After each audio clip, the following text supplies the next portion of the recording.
In today's video, I'm going to walk you through 6 elements of your retirement plan to focus on in the final month of 2024. Thanksgiving is behind us, and now that the food comas have worn off, it's a perfect time to take action. Let's dive into some smart, practical steps you can take before the year wraps up. During this video, I'm going to share how you can save money on taxes, how you can get more money into your tax-deferred retirement accounts, and how your investments should be structured and segment it to protect and grow your nest egg. I'm also going to share some ideas to help you live a richer, more fulfilling life, because ultimately that's what should be part of your retirement plan as well. And yes, there's even a fun reference to Bozo the Clown, so stay tuned for that. Thanks for stopping by my channel. I'm Daryl Rosen. At my retirement planning firm, we specialize in a concept I call securement. Simply, we believe that every comprehensive retirement plan should answer 10 essential questions, and we'll hit on some of those topics today. So let's get into it. The first item is a tax strategy, and it is boring,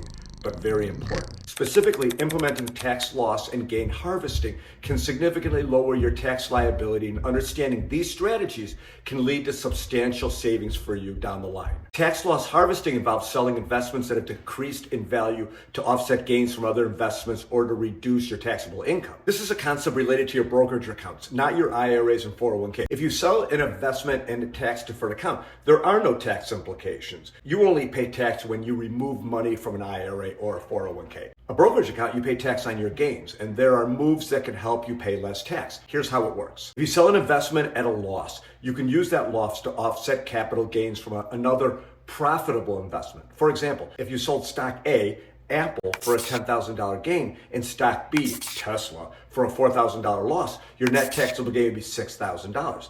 An additional benefit is that if your losses exceed your gains, you can use up to $3,000 of those remaining losses to offset other income like wages or interest. Any leftover losses can be carried forward to future tax years. Don't forget to be mindful of the wash sales rule, which prohibits you from repurchasing same or substantially identical securities within 30 days before or after the sale to claim the loss. You can't sell Microsoft to take a loss and then rebuy it 5 minutes later. You gotta wait 30 days. So try to take advantage of tax loss harvesting if you can. Before we dive into an important non-financial aspect of retirement, one that's been on my mind a lot lately, let's cover one more critical tax-related topic. This essential step is all about maximizing the accounts the government provides to help you secure your financial future. After all, they don't give us many opportunities like this, do they? Yes, the second move is to maximize your year-end contributions for additional tax savings. There are 3 specific areas I want you to think about. The first one is to maximize your HSA contributions. HSAs are health savings accounts. To contribute to an HSA, you must be enrolled in a qualifying high-deductible healthcare plan,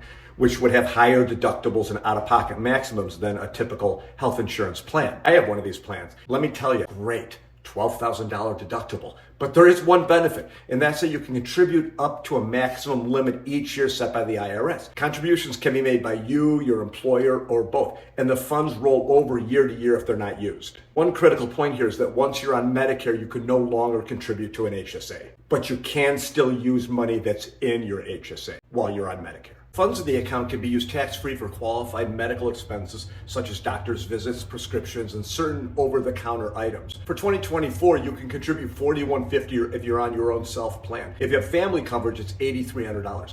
HSAs are the triple whammy of tax savings: an upfront deduction, tax-deferred growth, and no tax if you use the funds for qualified expenses, of which there are a plethora of options. Okay, 10-second announcement. If you like what I'm doing, please subscribe or leave some feedback on my videos. I appreciate you watching. The second item is to maximize your IRA and Roth IRA contributions. This is an excellent time to contribute to your individual retirement accounts or your Roth IRAs if you're eligible. While technically you have until the tax filing deadline in April to make contributions for the current tax year, contributing before December 31st offers several advantages. For a traditional IRA, contributions may be tax deductible, potentially lowering your taxable income for the year. This can be especially helpful if you're looking to reduce your tax liability. Roth IRA contributions, on the other hand, grow tax-free forever, a fantastic benefit. They're also a great estate planning tool, as heirs can continue to enjoy tax-free growth. Although you have until 2025 to make contributions for this tax year, contributing earlier gives your investments more time to grow tax-deferred, which can significantly enhance your retirement savings over the long term. Plus, making contributions before year end,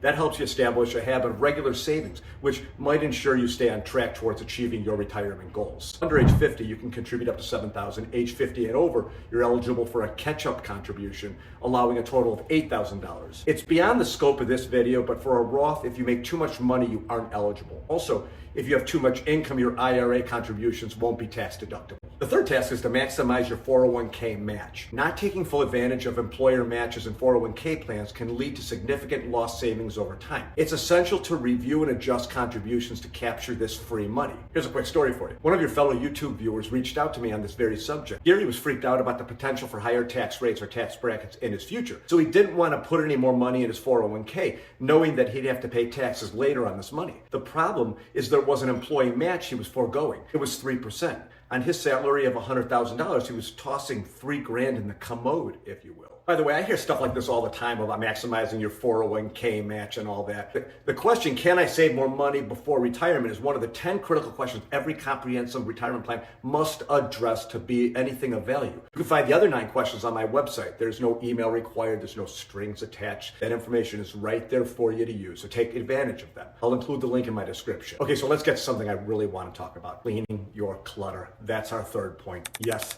you can do this all year long, but the holidays are busy. Let me share my client's experience with you. Vanessa had some time off last holiday and she went on a rampage. She feels like I feel, that as parents, we shouldn't leave our clutter to our children to deal with after we're gone. Are there benefits to clearing out your clutter? Certainly. As individuals age, decluttering and adopting a minimalist lifestyle can offer significant mental health benefits. Research indicates that reducing possessions and organizing living spaces can lead to improved well-being among older adults. The impact of clutter on mental health cannot be underestimated. Stress and anxiety, cluttered environments can contribute to feelings of stress and anxiety. By decluttering, individuals may experience a sense of calm and control, leading to decreased stress levels. Decluttering also leads to enhanced focus and productivity. A tidy space can improve concentration and productivity as it minimizes distractions and allows you to better focus on your tasks. You may be thinking, what does this have to do with the holidays? My client, Vanessa, used this time to, 1, enlist her adult children's help as she started small on this project,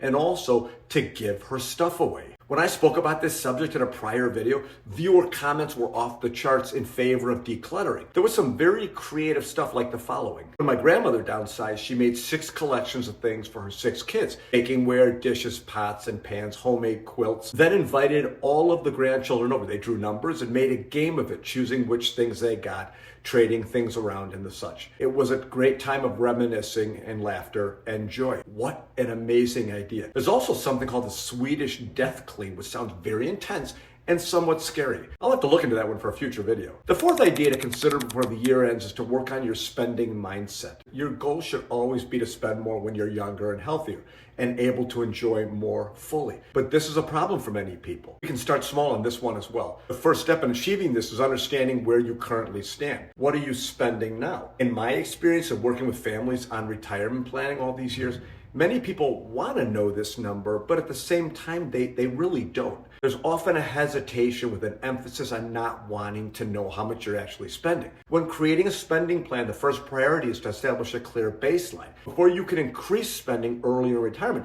you need to know where you're starting from. There are so many budgeting tools and apps available to help you effectively track and review your financial situation. These tools can monitor your expenses and income while allowing you to set regular financial check-ins with yourself or your financial advisor. Maintaining an ongoing awareness of your spending patterns is really a big key. By keeping a detailed record of your finances, you can make informed decisions, adjust your budgets as needed, and really gain a higher level of confidence in your ability to spend wisely and enjoy your retirement to the fullest. Some highly recommended budgeting tools for retirees include Mint, or You Need a Budget, YNAB, and Personal Capital, which is used by many of my clients. These apps allow you to track expenses, you can set budgets and monitor your investments all in one place, making it a lot easier to maintain financial control. When you select one of these apps, look for features like a user-friendly interface. Something you're going to be looking at. Automated transaction tracking is also very important. Customizable budgeting category, some can be very rigid. Financial goal setting tools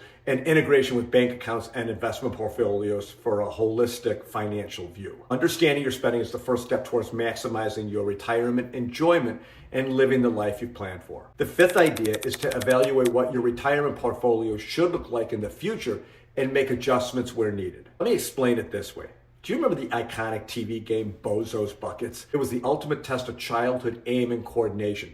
Given my lack of motor skills, it's probably a blessing I never ended up on that show. The game involved kids eagerly tossing balls into a series of large, colorful buckets placed at varying distances. Each bucket had a point value. The further the bucket out, the higher the reward. Land a ball in that last bucket and you'd win the big prize. So how did this relate to your retirement portfolio? Many investing models are based on asset allocation, which focuses on finding the right mix of stocks, bonds, and alternative investments to match your risk tolerance. But here's a question for you to consider. You don't need all your money on the first day of retirement. Why do most people treat all their money the same? Before the year ends, take time to review your investment allocations. Instead of treating all your funds as one lump sum, think time segmentation, not just traditional asset allocation. Think buckets. With a time segmented approach, your retirement funds are divided into separate buckets, each with a separate investment objective or time horizon. For example, the short-term bucket would be money you need soon to cover immediate expenses. This bucket should focus on stability, not risk. The medium-term bucket is funds for the next 5 or 10 years where you might take moderate risk for some growth potential. And the long-term bucket, money you won't need for many years. This bucket can be invested more aggressively to maximize growth opportunities. The advantage of this strategy is it allows your long-term investments to stay in the market for potential growth, while ensuring that short-term needs are protected from market volatility. This way, you'll never take risk with money you need to pay your bills. So imagine moving through your retirement one bucket at a time. As you progress from left to right on your time segmented chart, the investment strategy for each bucket becomes gradually more aggressive, targeting higher returns for funds that won't be needed for several years. But here's the key. You gotta stay the course. Markets are gonna have ups and downs, but avoiding panic and sticking to the plan is essential. Lastly, I want you to think about leaving a legacy bucket, which are funds earmarked for future generations if you can. The final bucket can take full advantage of long-term growth potential while ensuring that your loved ones benefit from your careful planning. By dividing your retirement into these strategic buckets,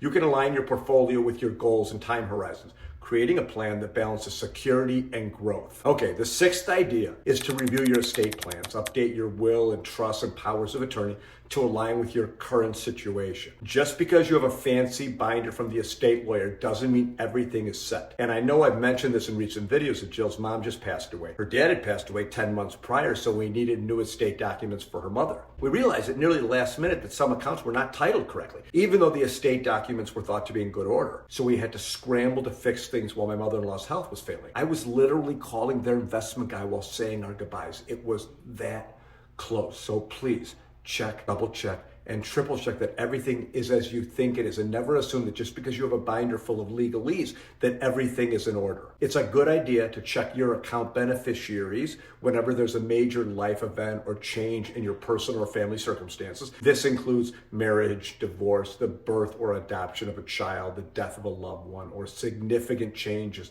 in your financial situation. Even if no big events occur, it's still wise to review your beneficiaries periodically, at least once a year during a financial checkup, which could be later this year, to ensure they still align with your wishes. Outdated beneficiary designations can lead to unintended consequences like assets going to an ex-spouse or bypassing a new family member or something like that. So keeping them current is really essential to protecting your legacy. So let's review a little. There's 1 month left in the year from when I'm filming this video. A few productive things to consider are harvesting gains and losses in your brokerage accounts if possible, making last-minute contributions to your retirement accounts, cleaning up some of the clutter in your home, reviewing your spending strategy, segmenting your investments so that you never take risks with money you need to pay your bills, and making sure your estate planning documents and all of that stuff, your beneficiaries, are in good working order. If you like this video, you might like the one up here or over here. I don't know exactly where it is.